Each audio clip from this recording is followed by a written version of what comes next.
आइए हम आज भजन संहिता 2 की देखेंगे। Let's look at Psalm 2 today. आज का जो प्रचार का विषय है वो है पुत्र को चूमो। पुत्र को चूमो। You know the title of today's message is kiss the son. Jesus tells the parable of a vineyard owner who rented out his vineyard to a few tenants. यीशु मसीह एक दृष्टांत देता है एक दाख की बारी के मालिक का, जो अपने दाख की बारी को कुछ किसानों को उसका ठेका देकर वो परदेश चला जाता है। This vineyard owner rented out his vineyard to a few tenants and went on a journey. और फिर जब फल का मौसम आता है, at the time of the harvest, he sends his servant to the tenants so that he can collect a part of the produce as his rent. तो फिर जब वो फल के मौसम में वो अपने दास को भेजता है इन किसानों के पास, ताकि फलों का एक भाग उसको भी मिले। But the tenants beat him up and sent him away empty handed. लेकिन किसानों ने उसके सेवक को मारकर खाली हाथ लौटा दिया। He sent many such servants. उसने बहुत सारे ऐसे दासों को भेजा। Some they wounded, some they killed. कुछ लोगों को उन्होंने घायल कर दिया, कुछ लोगों को मार दिया। And then he sends his own son, thinking that they will respect him. उसके बाद वो अपने पुत्र को भेजता है, ये सोचकर कि ये किसान जो है कम से कम उसके पुत्र का आदर करेंगे। But they killed him also, लेकिन उसको भी मार दिया उन्होंने। And they thought that the vineyard is now hours. और जो किसानों ने सोचा कि अब पुत्र को मार दिया है तो अब दाख की बारी हमारी हो गई है। But Jesus says that would not be the end of the story. लेकिन यीशु मसीह बोलता है कहानी का अंत वहां नहीं होता है। The vineyard owner will come one day and destroy the tenants, he says. और वो बोलता है कि दाख की बारी का मालिक एक दिन वापस आएगा और किसानों का वो नाश कर देगा। Psalm 2 paints a similar picture. भजन संहिता 2 ऐसे ही एक चित्र को हमारे सामने प्रस्तुत करता है। God appointed his son as a king. परमेश्वर ने अपने पुत्र को राजा घोषित किया। But the rulers and the people of this world reject him. लेकिन इस दुनिया के हाकिमों ने, इस दुनिया के लोगों ने उसको ठुकरा दिया। They think that they can rule the world now. और अब वो लोग सोचते हैं कि हम इस पृथ्वी पर राज करेंगे। The psalmist says that would not be the end of the story either. भजन संहिता लिखने वाला बोलता है कि कहानी का अंत वहां नहीं होता है। God will ensure that his son rules. परमेश्वर ये सुनिश्चित करेगा कि उसका पुत्र इस पृथ्वी पर राज करे। And one day he will destroy all those who continue to reject his son. और परमेश्वर उन सब का नाश करेगा जो उसके पुत्र को स्वीकार नहीं करेंगे। सो सामिस्ट टेल्स अस टू किस द सन ऑफ गॉड। तो भजन संहिता लिखने वाला हमें बोलता है कि परमेश्वर के पुत्र को तुम चूमो। So let us read it. I'll read it in Hindi. हम उसको पढ़ेंगे, मैं हिंदी में उसको पढ़ूंगा। भजन संहिता 2। जाति जाति के लोग क्यों हुल्लड़ मचाते हैं और देश देश के लोग व्यर्थ बातें क्यों सोच रहे हैं। यहोवा और उसके अभिषिक्त के विरुद्ध पृथ्वी के राजा मिलकर और हाकिम आपस में सम्मति करके कहते हैं, आओ हम उनके बंधन तोड़ डाले और उनकी रस्सियों को अपने ऊपर से उतार फेंके। वह जो स्वर्ग में विराजमान है हंसेगा, प्रभु उनको ठट्ठों में उड़ाएगा। तब वह उनसे क्रोध में बातें करेगा और क्रोध में कहकर उन्हें घबरा देगा। मैं तो अपने ठहराए हुए राजा को अपने पवित्र पर्वत सिय्योन की राजगद्दी पर बैठा चुका हूँ। मैं उस वचन का प्रचार करूँगा जो यहोवा ने मुझसे कहा। तू मेरा पुत्र है, आज तू मुझसे उत्पन्न हुआ। मुझसे मांग और मैं जाति जाति के लोगों को तेरी संपत्ति होने के लिए और दूर दूर के देशों को तेरी निज भूमि बनने के लिए दे दूंगा। तूने लोहे के डंडे से टुकड़े टुकड़े करेगा, तू कुम्हार के बर्तन के समान उन्हें चकनाचूर कर डालेगा। इसलिए अब हे राजाओं बुद्धिमान बनो, हे पृथ्वी के न्यायियों यह उपदेश ग्रहण करो। डरते हुए यहोवा की उपासना करो और कांपते हुए मगन हो पुत्र को चूमो। ऐसा ना हो कि वह क्रोध करे और तुम मार्ग ही में नष्ट हो जाओ, क्योंकि क्षण भर में उसका क्रोध भड़कने को है। धन्य है वे जिनका भरोसा उस पर है। So this was a coronation साम। ये जो भजन है ये राजाओं के राज्य अभिषेक में इस्तेमाल किया जाने वाला भजन है। इज़राइल के राजाओं का अभिषेक जब होता है तब इस भजन को इस्तेमाल किया जाता था। It describes the coronation of a king of Israel. ये जो है किसी इज़राइल के राजा के राज्य अभिषेक का वर्णन करता है। It was written by king David. दाऊद राजा इस भजन को लिखता है। And at the coronation ceremony, the new king normally pledges that he will be faithful to the covenant of God. राज्य अभिषेक के दिन वहां का जो राजा है वो खड़ा होकर इस बात की प्रतिज्ञा करता है कि वो परमेश्वर के वाचे के प्रति विश्वास योग्य रहेगा। Then he is crowned. उसके बाद उसके सर पर मुकुट रखा जाता है। And he is proclaimed as the legitimate ruler of Israel. और फिर बोला जाता है कि यही तुम्हारा राजा है। Then he is anointed with the holy oil. फिर उसके ऊपर तेल से अभिषेक होता है उसका।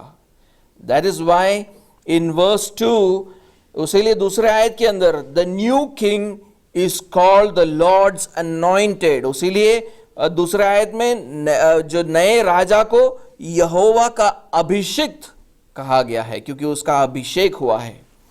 But verse 1 says that the nations and the peoples rage and plot. लेकिन पहला आयत ये बोलता है कि देश देश जाति जाति के लोग हुल्लड़ मचाते हैं और व्यर्थ बातों को सोचते हैं। किसके खिलाफ? यहोवा और उसके अभिषिक्त के विरोध में। Nations and peoples rage and plot against whom? Against God and his newly anointed king. Verse 2 says, the kings take their stand and the rulers take counsel together against whom? Against God and his newly appointed king.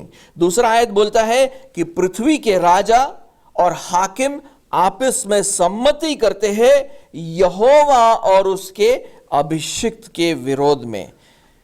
There has been no king in the history of Israel whose coronation was opposed in such a big way.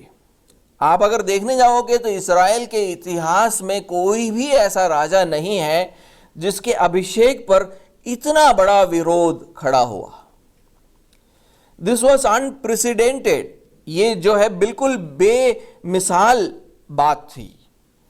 So who was David talking about? तो दाऊद किसके बारे में बात कर रहा है यहाँ पर? किस राजा के अभिषेक के बारे में बात कर रहा है? He is talking about the coronation of which king? Acts chapter 4 says that David was speaking by the inspiration of the Holy Spirit about the Messiah, Jesus Christ. प्रेरितों के कृत्य चौथे अध्याय में यह लिखा गया है कि दाऊद पवित्र आत्मा की प्रेरणा से यीशु मसीह के बारे में बात कर रहा है यहां पर। आइए हम उसको पढ़े। प्रेरितों का कृत्य चौथा अध्याय 25 और 26। Let's read Acts chapter 4 and verse 25 to 26। यहां ऐसा लिखा है, तूने पवित्र आत्मा के द्वारा अपने सेवक हमारे पिता दाऊद के मुख से कहा, अन्य जातियों ने हुल्लड़ क्यों मचाया और देश देश के लोगों ने क्यों व्यर्थ बातें सोची। प्रभु और उसके मसीह के विरोध में पृथ्वी के राजा खड़े हुए और हाकिम एक साथ इकट्ठे हो गए। Who through the mouth of our father David your servant, said by the Holy Spirit, why did the Gentiles rage and the peoples plot in vain? The kings of the earth set themselves, and the rulers were gathered together against the Lord and against his anointed. God had anointed Jesus to be the new king of Israel. परमेश्वर ने यीशु मसीह का अभिषेक किया था Israel का राजा बनने के लिए. He was also their Messiah, और वो उनका मसीहा भी था. That is why in the New Testament it says that against his Messiah or anointed, यहाँ पर बोलता है कि प्रभु और उसके मसीह के विरोध में इन बातों को किया जा रहा है. So he was their Messiah. He had come to save his people from their sins. वो किस लिए आया था, किस लिए राजा बना? ताकि वो अपने लोगों को उनके पापों से बचा पाए. He had come to give his life as a ransom so that they could be rescued from their captivity to sin. वो आया इसलिए था कि अपने लोगों को वो पाप के दासत्व से छुड़ा सके, अपना जीवन एक छुड़ौती के रूप में देकर अपने लोगों को वो पाप से बचा पाए. He had come to establish God's kingdom on earth. वो परमेश्वर के राज्य को स्थापित करने आया था. By establishing God's will on earth, वो परमेश्वर की इच्छा को पृथ्वी पर लाना चाहता था.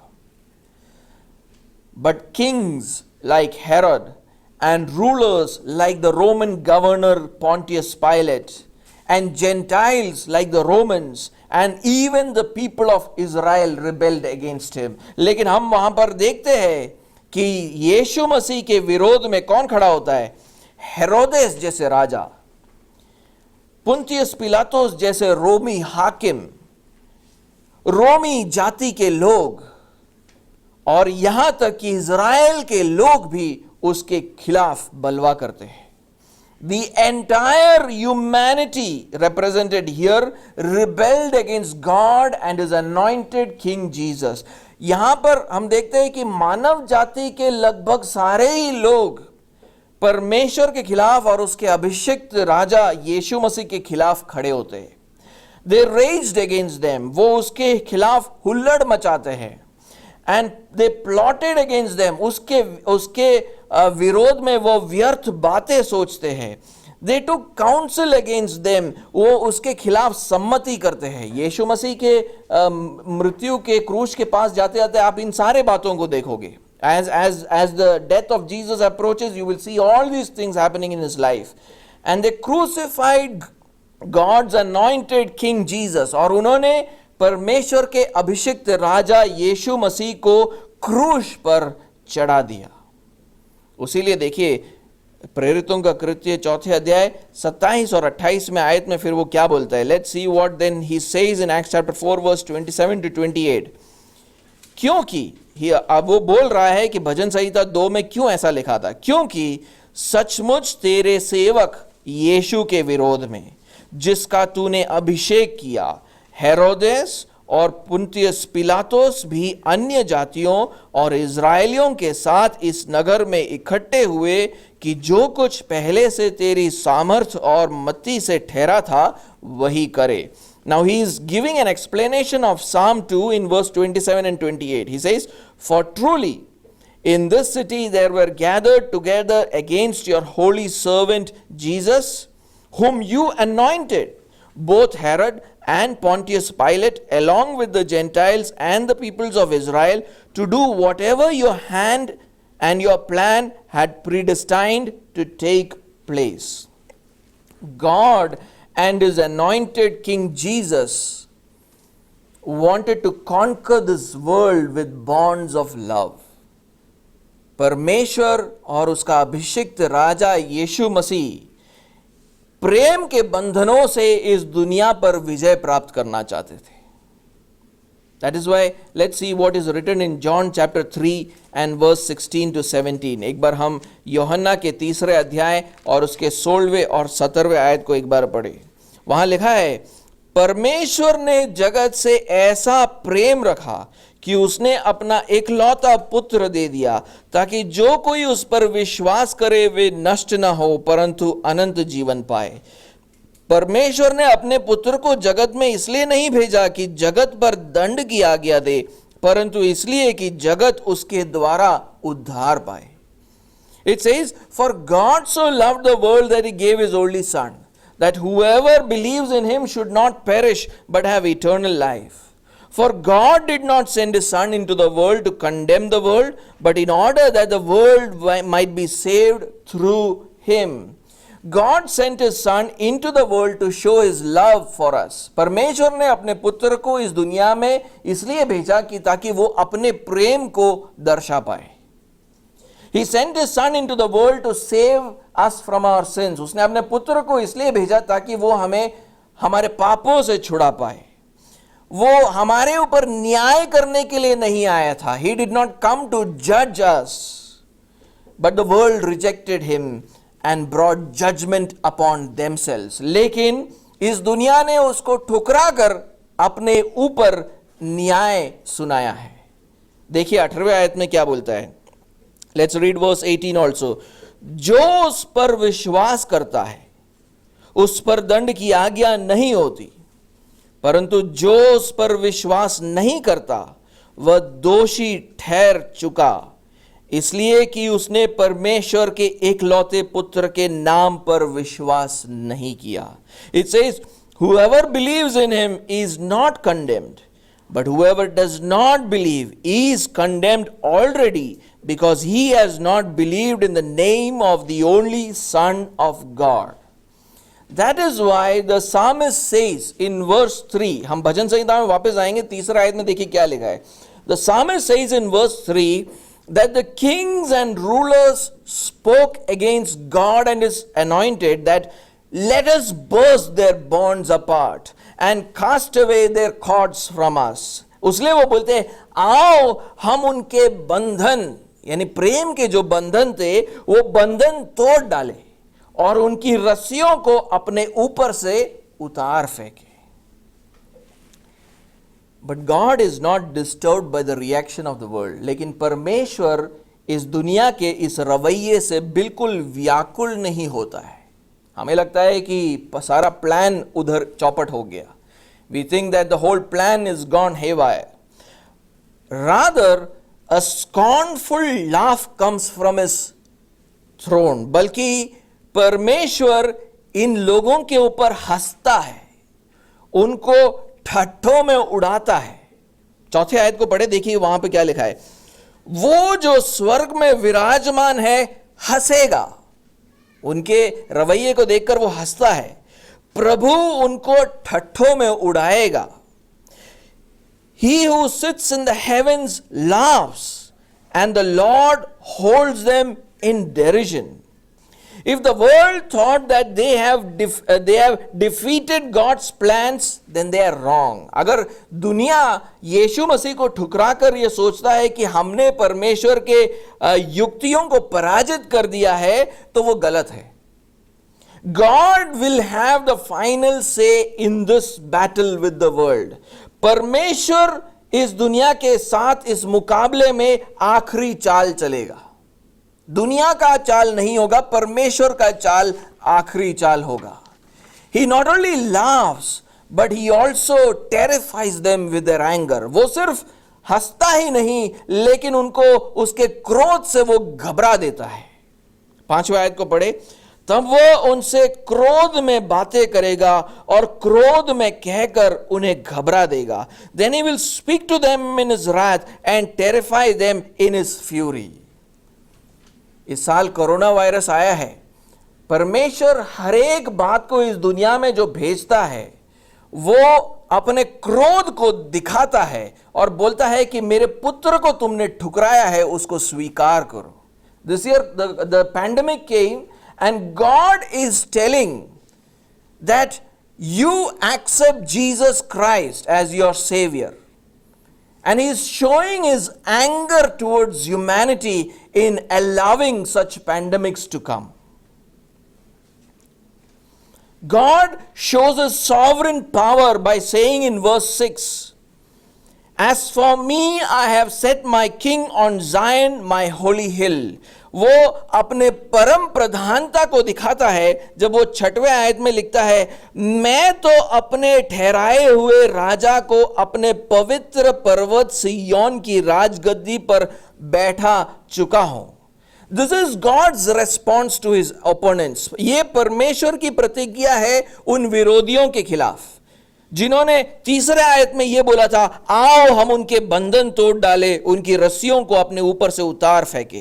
This is his response to his opponents in verse 3 who said, let us burst their bonds apart and cast away their cords from us. God's determination is not weakened in the face of opposition. परमेश्वर की दृढ़ता कमजोर नहीं होती है उनके विरोध के कारण। Despite the opposition, he goes ahead and enthrones his anointed. उनके विरोध के बावजूद वो बढ़कर अपने अभिषिक्त को राजगद्दी पर बिठाता है। This shows that God is sovereign and no power on earth can stop him from executing what he has planned. इस बात को दिखाता है कि परमेश्वर ही परम प्रधान है और इस पृथ्वी पर ऐसी कोई ताकत नहीं है जो उसकी युक्तियों को बिगाड़ दे। God's opponents thought that by killing Jesus they have foiled the plans of God. परमेश्वर के विरोधी सोचते हैं कि यीशु मसीह को मारने से हम परमेश्वर के युक्तियों को पराजित कर चुके हैं। That was the worst they could do. वो इससे कुछ खराब और कर नहीं सकते थे। उनके हाथों में अगर कोई सबसे बड़ा औजार था तो वो था मृत्यु। Death was the ultimate weapon in their hands. But on the 3rd day after Jesus' death, God raised his son back from the dead. लेकिन 3रे दिन उसके मृत्यु के बाद यीशु मसीह को परमेश्वर उसको जिलाता है वापस। He brings him back to life. By doing this, he once again confirmed Jesus as the undisputed king of the universe. इसके कारण वो ये करने से, मृत्यु से जिलाए जाने से वो इस बात को कह रहा है कि यीशु मसीह ही इस संसार का राजा है और रहेगा, और वो स्थायी रूप से रहेगा। Once I met a young man in church. मेरे को याद है कलीसिया में मैं एक नौजवान से मिला था। ये कुछ साल पहले की बात है, लगभग 5 साल पहले, almost 5 years back. He asked me, how can a crucified man save me from my sins? उसने पूछा कि एक क्रूस पे चढ़ा हुआ इंसान मुझे मेरे पापों से कैसे बचाएगा? He was right. If someone claims to save us from the consequences of sin, वो सही है। अगर कोई ये बोले कि मैं तुम्हें तुम्हारे पापों के परिणामों से बचाऊंगा, but he himself is conquered by death, then he cannot be our savior. लेकिन वो खुद जो बोलता है कि मैं तुम्हें तुम्हारे पापों के परिणामों से बचाऊंगा, लेकिन वो खुद मर जाता है, मृत्यु के सामने हार जाता है, तो वो तुम्हारा उद्धारकर्ता कभी नहीं हो सकता है। Because death is the consequence of sin. क्योंकि मृत्यु पाप का परिणाम है। अगर मृत्यु से आप बचा नहीं पाओगे तो क्या उद्धार कर रहे हो आप? If you cannot save me from death, how can you be my savior? If he himself dies, how can he claim to save us from our sins? उसीलिए Bible, that is why in the Bible says, if Christ has not been raised, your faith is worthless. You are still in your sins. उसीलिए Bible बोलता है, यदि मसीह नहीं जी उठा तो तुम्हारा विश्वास व्यर्थ है और तुम अब तक अपने पापों में फंसे हो। But Jesus rose from the dead. लेकिन यीशु मसीह अपने मृत्यु से जी उठा। And the New Testament is a compilation of 27 books. लेकिन ये जो नया नियम है हमारे पास, वो 27 किताबों का एक compilation है। It comes from witnesses who saw the resurrected Jesus. ये उन लोगों के द्वारा आया है जिन लोगों ने पुनरुत्थान पाए यीशु को अपने आंखों से देखा है। It comes from witnesses who saw the resurrected Jesus. ये उन गवाहों से आता है जिन्होंने पुनरुत्थान पाए हुए यीशु मसीह को देखा था. They were so convinced about the resurrection of Jesus that almost all these witnesses were martyred for their faith in the resurrection of Jesus. ये सारे जो गवाह है वो यीशु मसीह के जी उठने पर इतना दृढ़ विश्वास करते थे कि लगभग ये सारे गवाह अपने विश्वास के लिए शहीद हुए. कोई झूठ के लिए शहीद क्यों होगा? Why would anybody be martyred for a lie? Because Jesus has risen from the dead, He is the King of the universe. क्योंकि यीशु मसीह मृत्यु से जी उठा है, उसीलिए ये बात बिल्कुल पक्की है कि वो ही संसार का राजा है. Let's read 7. आइए हम 7वें आयत को पढ़ें. वहां ऐसा लिखा है, मैं उस वचन का प्रचार करूंगा जो यहोवा ने मुझसे कहा, तू मेरा पुत्र है, आज तू मुझसे उत्पन्न हुआ. It says, I will tell of the decree. The Lord said to me, you are my son, today I have begotten you. Now this verse is a confession of the anointed king mentioned in the psalm. ये जो 7वां आयत है, ये आयत भजन में बताए गए उस अभिषिक्त राजा की गवाही है. ठीक है, अभिषिक्त राजा अब बात कर रहा है. The anointed king is speaking now. He says that God has told him that you are my son, today I have begotten you. वो बोलता है कि परमेश्वर ने मुझसे बोला है. अभिषिक्त राजा बोलता है, परमेश्वर ने मुझसे बोला है कि तू मेरा पुत्र है, आज तू मुझसे उत्पन्न हुआ है. That is why whenever any king was coronated in Israel, he would stand up and confess this verse. उसीलिए जब इज़राइल में कोई राजा का अभिषेक होता था, वो उस समय खड़ा होकर इस 7वें आयत को वो बोलता था. And they made this confession because God had made a promise to King David about a son in 2 Samuel 7:14. और वो ये गवाही इसलिए देते थे क्योंकि परमेश्वर ने दाऊद को एक प्रतिज्ञा की थी दाऊद के पुत्रों के बारे में. क्या पुत्र के बारे में? दूसरे समूएल 7वें अध्याय 14वें आयत में वहां पर परमेश्वर ने दाऊद को कहा था, there God tells David that I will be to him a father and he shall be to me a sun.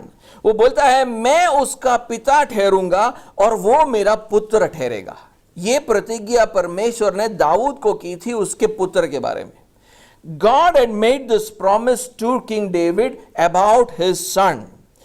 But all these prophecies, ये सारे जो प्रतिज्ञाएं हैं, are fulfilled only in Christ Jesus. ये पूरी होती है सिर्फ यीशु मसीह में.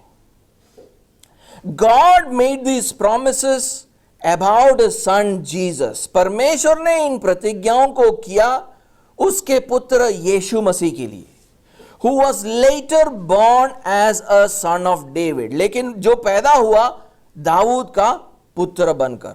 आइए हम पढ़े. Let's see what Paul says in Acts chapter 13 verse 32 to 33. देखिए कि पौलुस क्या बोलता है प्रेरितों के कृत्य और उसके 13वें अध्याय और उसके 32 और 33 में.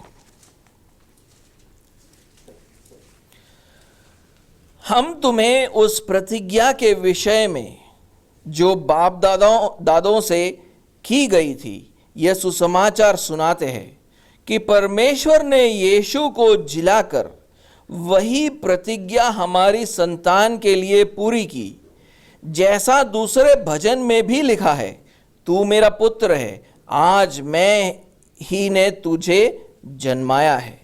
It says in verse 32 and 33, and we bring to you the good news that what God promised to the fathers, this he has fulfilled to us their children by raising Jesus.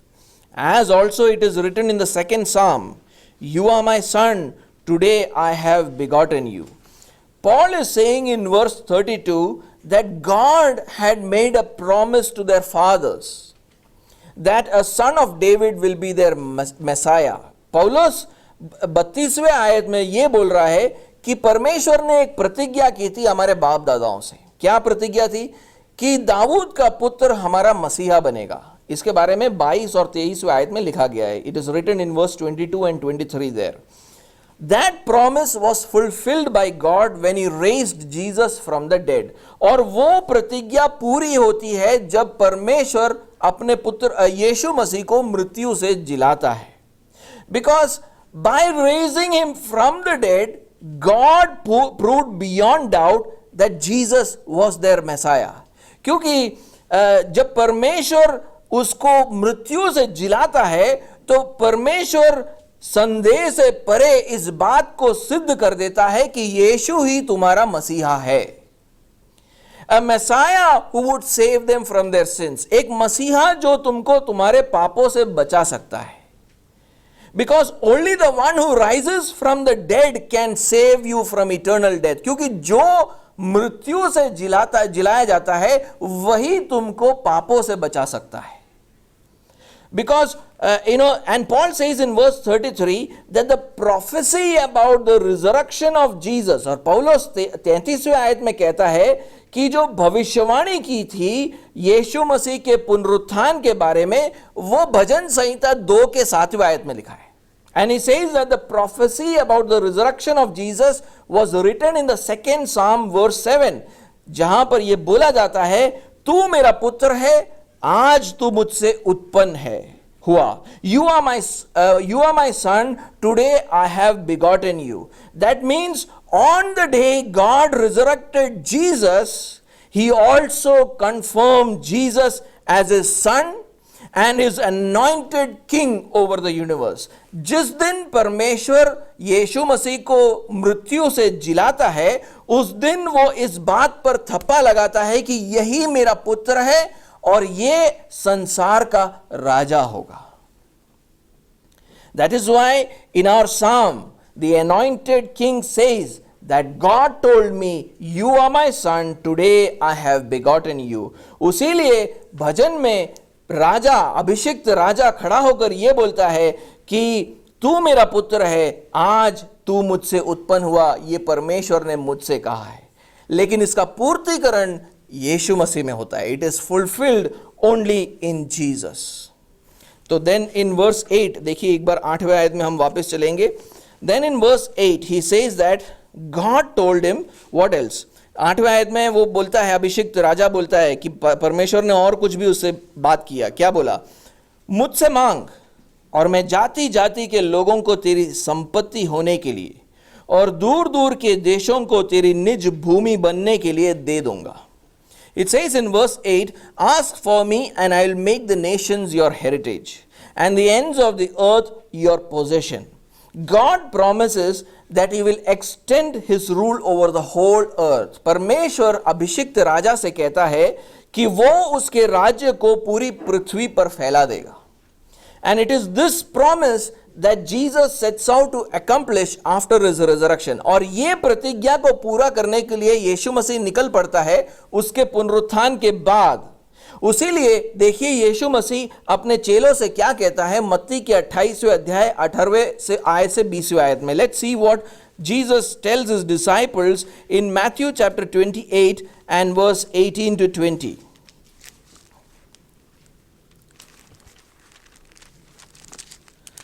वहां ऐसा लिखा है, यीशु ने उनके पास आकर कहा, यह पुनरुत्थान बाय यीशु मसीह बोल रहा है, स्वर्ग और पृथ्वी का सारा अधिकार मुझे दिया गया है, इसलिए तुम जाओ सब जातियों के लोगों को चेला बनाओ और उन्हें पिता और पुत्र और पवित्र आत्मा के नाम से बपतिस्मा दो और उन्हें सब बातें जो मैंने तुम्हें आज्ञा दी है मानना सिखाओ और देखो मैं जगत की अंत तक सदा तुम्हारे संग हूं। He says, Jesus, the resurrected Jesus, after his resurrection says, all authority in heaven and on earth has been now given to me.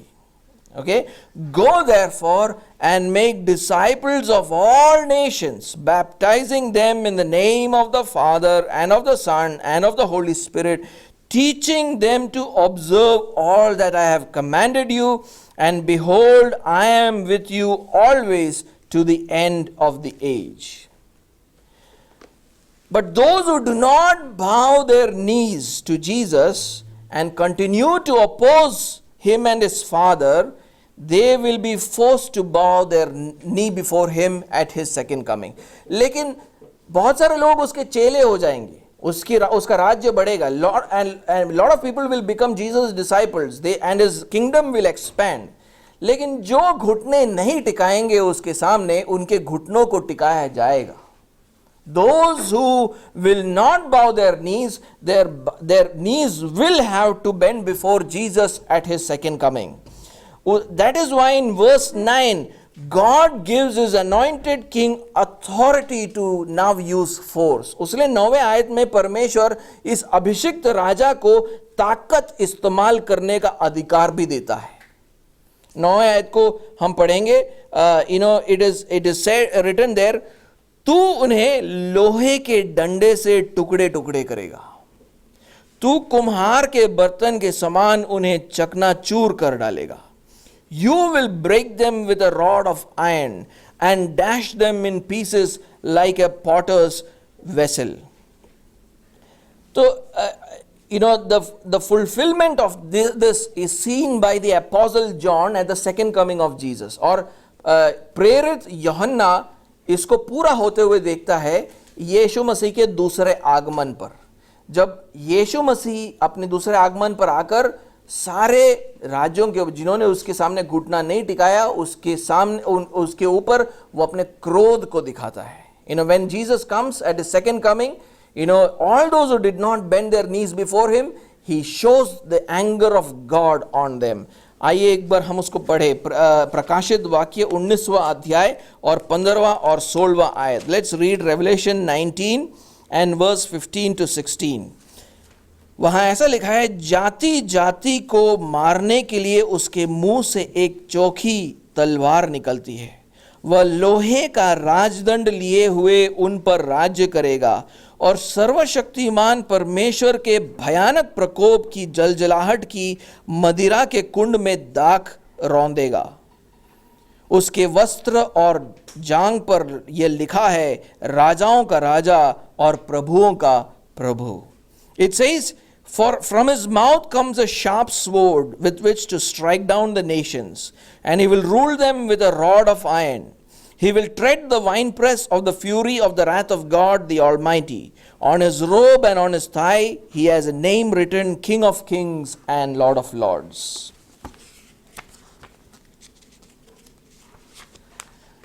This is why, the psalmist makes a final plea to his readers in verse 10 to 12. उसीलिए ये सारी चीज़ों को सुनने के बाद भजन संहिता लिखने वाला अपने पाठकों से एक निवेदन करता है.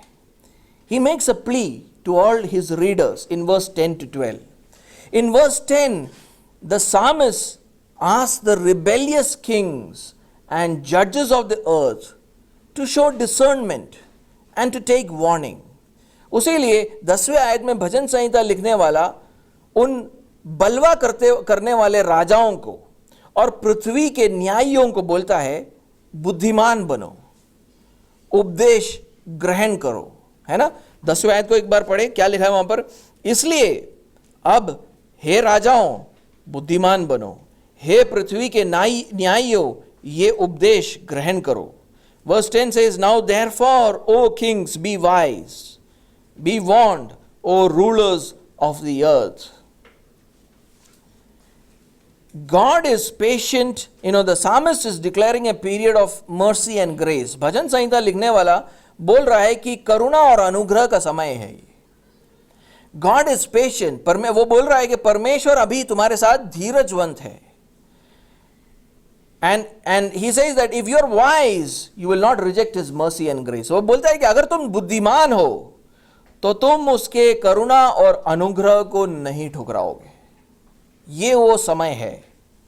In ancient times, when weaker kings met stronger kings, they just submitted themselves. प्राचीन इतिहास में आप अगर जाओगे तो जब कमजोर राजा ताकतवर राजाओं के सामने आते हैं तो वो क्या करते हैं? वो अपने आप को उस ताकतवर राजा के सामने अधीन कर देते हैं. They agree to serve the powerful king in return for his kindness and grace. वो जो है उस ताकतवर राजा के सामने अधीन हो जाते हैं ताकि उसकी भलाई और उसका अनुग्रह उनके ऊपर रहे. Those who did this were considered wise. जो ये चीज करते थे उनको बेवकूफ नहीं, उनको बुद्धिमान कहा जाता था. They were wise. In the same way, it is better for this rebellious world to submit themselves to King Jesus. इसी तरह ये बलवा करने वाले इस दुनिया के लिए भला यही है कि वो राजा यीशु के सामने अपने घुटनों को टिका दे. By doing this, they are serving the Lord with fear. और ये करने से वो यहोवा की उपासना करेंगे. And they can rejoice with trembling. और वो कांपते हुए मगन हो सकते हैं.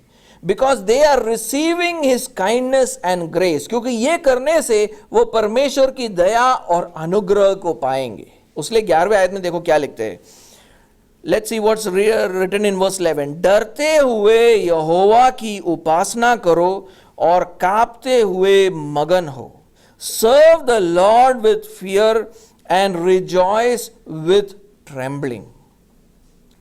But if they do not submit to King Jesus, लेकिन अगर वो यीशु राजा के सामने अपने घुटनों को नहीं टेकते हैं, और in other words, if they do not kiss King Jesus, अगर वो अपने घुटनों को यीशु के सामने नहीं टेकते हैं या यीशु मसीह को चूमते नहीं हैं, then the Lord will be angry and destroy them. His wrath will be kindled.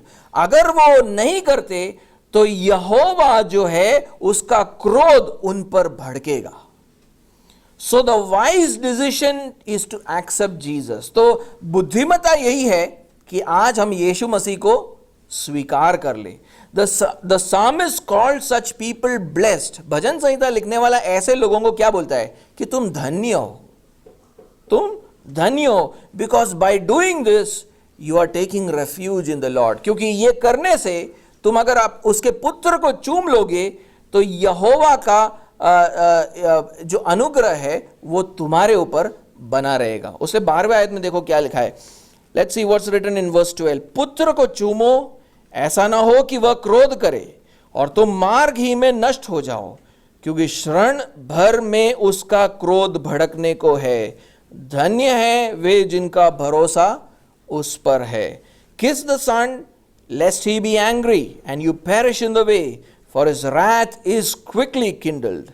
Blessed are all who take refuge in him. Many people do not take such warnings seriously. बहुत सारे लोग इन बातों को सुनते हैं लेकिन गंभीरता से इन उपदेशों को नहीं लेते हैं. But let me tell you that death is the threshold. लेकिन मैं आपको एक चीज बोलना चाहता हूं. हमारी जो मृत्यु है वो एक चौखट के समान है. Before your death, if you accept Jesus as your savior and king, मृत्यु से पहले अगर आपने यीशु मसीह को अपना उद्धारकर्ता और राजा मान लिया है, then you will be saved from the terrible judgment of God. तो आप पर यहोवा के आने वाले क्रोध और उसकी जो जलजलाहट है उससे बच जाओगे. But if death comes and you have not accepted Jesus as your savior and king, then you have no more opportunity. अगर मृत्यु आ गया लेकिन आपने यीशु मसीह को अपना राजा अपनाया नहीं है, अपना उद्धारकर्ता नहीं माना है, तो आपके मौके खत्म हो गए. Your destiny is sealed. आपका जो तकदीर है वो अब बदल नहीं सकता है. For eternity you will face the wrath of God. अनंतता तक आप परमेश्वर के क्रोध का सामना करोगे. If someone prays for your soul after your death, you cannot be saved. आपके मृत्यु के बाद जो भी प्रार्थना कर ले, हजारों लोग प्रार्थना कर ले, आपके प्राण को कोई बचा नहीं सकता है. If someone makes a sacrifice for your soul, even then you cannot be saved. आपके मृत्यु के बाद आपके लिए कोई बलि भी चढ़ा दे तो भी आपके प्राण को कोई बचा नहीं सकता है। Millions of people crossed this threshold of death in 2020 due to the unexpected coronavirus. लाखों लोग इस चौखट को पार कर कर चले गए 2020 में कोरोना वायरस के कारण। Most of them would not have thought in December 2019 that a virus from China will come and kill them. 2019 के दिसंबर में इन लाखों लोगों ने यह कभी नहीं सोचा होगा कि 2020 में चाइना से निकलकर एक वायरस आएगा और उन्हें खत्म कर देगा। It has killed more than 1.7 million people so far. अब तक 17 लाख लोग मर चुके हैं। We do not know what is going to come in 2021. हम नहीं जानते कि 2021 में क्या आने वाला है। The best preparation for 2021 is to receive Jesus as your Savior and King. 2021 के लिए आप कोई अगर तैयारी कर सकते हो तो सबसे अच्छी तैयारी ये होगी कि यीशु मसीह को अपना उद्धारकर्ता और राजा मानो।